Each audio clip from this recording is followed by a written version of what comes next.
E o doutor Iago está por aí, Edson?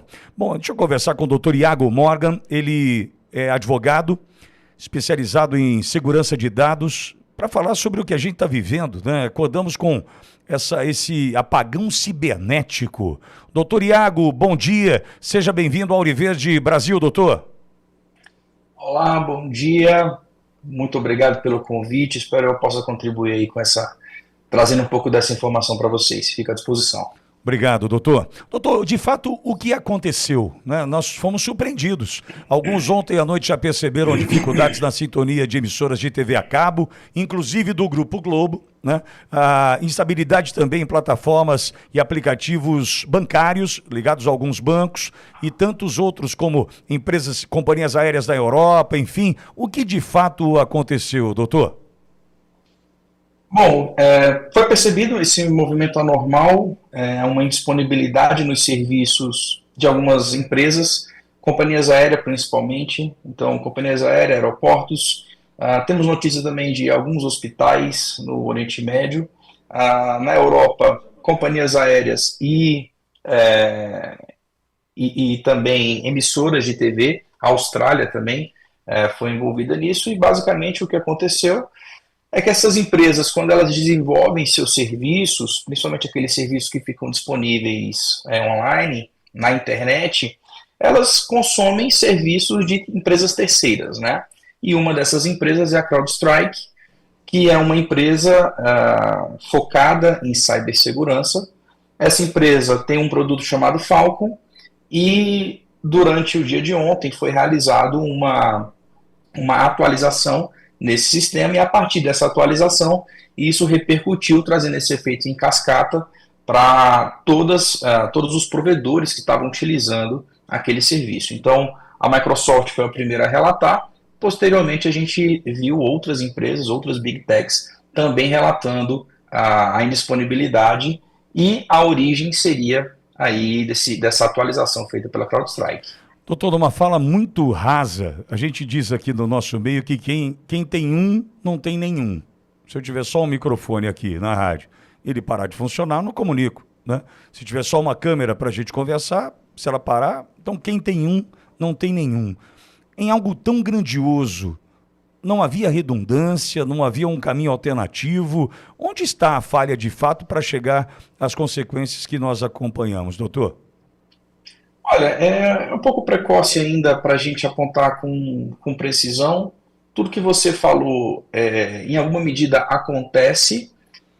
De um lado, nós temos uma questão de especialização de produto, né?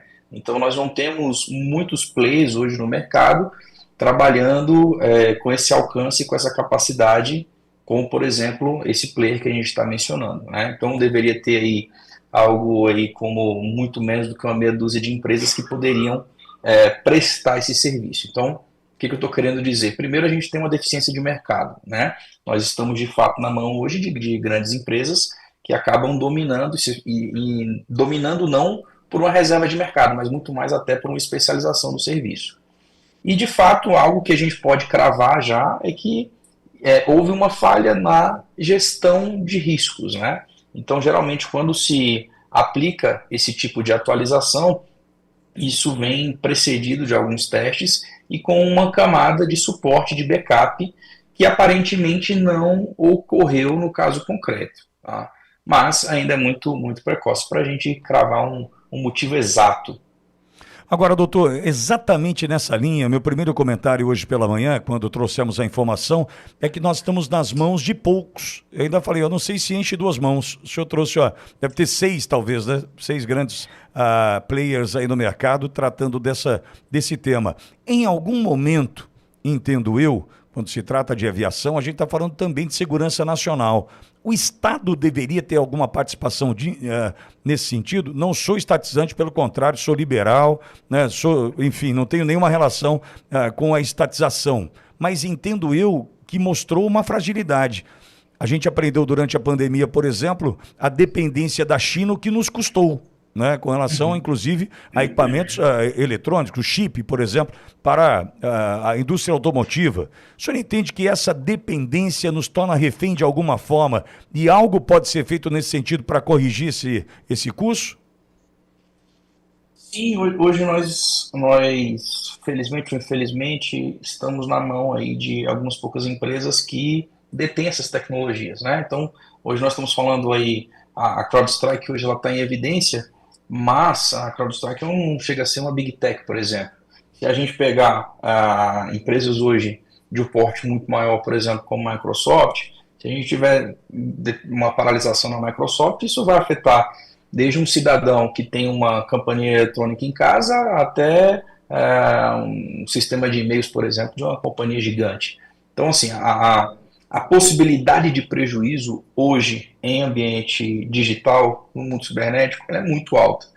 Isso tem que caminhar em duas medidas, né? Em uma medida regulatória que favoreça e que privilegie o desenvolvimento dessas tecnologias, e também precisa ter um investimento massivo para a construção dessas tecnologias e que outros players consigam competir nesse mercado, possam entrar nesse mercado e fazer frente, por exemplo, a essas empresas que já estão consagradas, que é uma dificuldade que hoje se tem muito grande, né? Doutor, sem ser clichê, uma última questão. A Terceira Guerra Mundial, ela será, né, do ponto de vista do que a gente já vive hoje, ou será cibernética mesmo, doutor, do seu ponto de vista? Sem dúvida. Sem dúvida.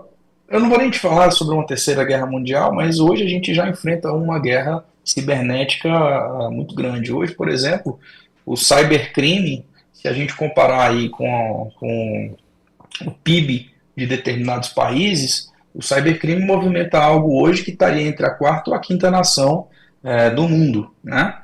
Então, o que eu estou querendo dizer? Existe um volume um volume que trafega aí por trás, né? Por meio de máquinas, por meio de sistemas, por computadores, que são expressivos e muitas vezes passam despercebido ao olho da população. E eu tenho vários textos escritos sobre isso. Hoje a gente, por exemplo, a guerra contra o cybercrime hoje, ela movimenta muito mais do que, por exemplo, uma guerra contra o narcotráfico.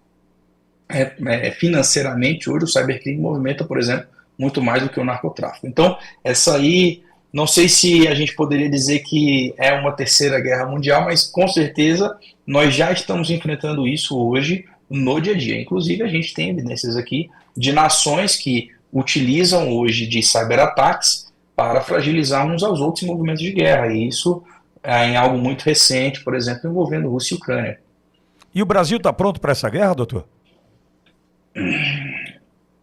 Olha, o Brasil ele engatinha no tema, né? A gente tem boas iniciativas aqui no Brasil, mas falta muita maturidade ainda. Hoje a gente não faz vanguarda no tema de forma nenhuma. Mas assim, faz parte de uma dinâmica mundial, né? Onde muitos países hoje também não estão preparados para isso, e o Brasil então se encontra nesse rol aí, nada seleto de países que hoje não teriam, de repente, capacidade hoje de enfrentar isso e ter uma defesa ativa com relação a isso. Doutor Iago Morgan, especialista em segurança de dados, conversando com a audiência da Ouro Verde Brasil. Doutor, obrigado pela boa conversa, bom final de semana para o senhor. Muito obrigado, eu fico à disposição, espero que tenha auxiliado minimamente aí aos ouvintes entenderem um pouco mais sobre o tema. Obrigado. Obrigado, doutor.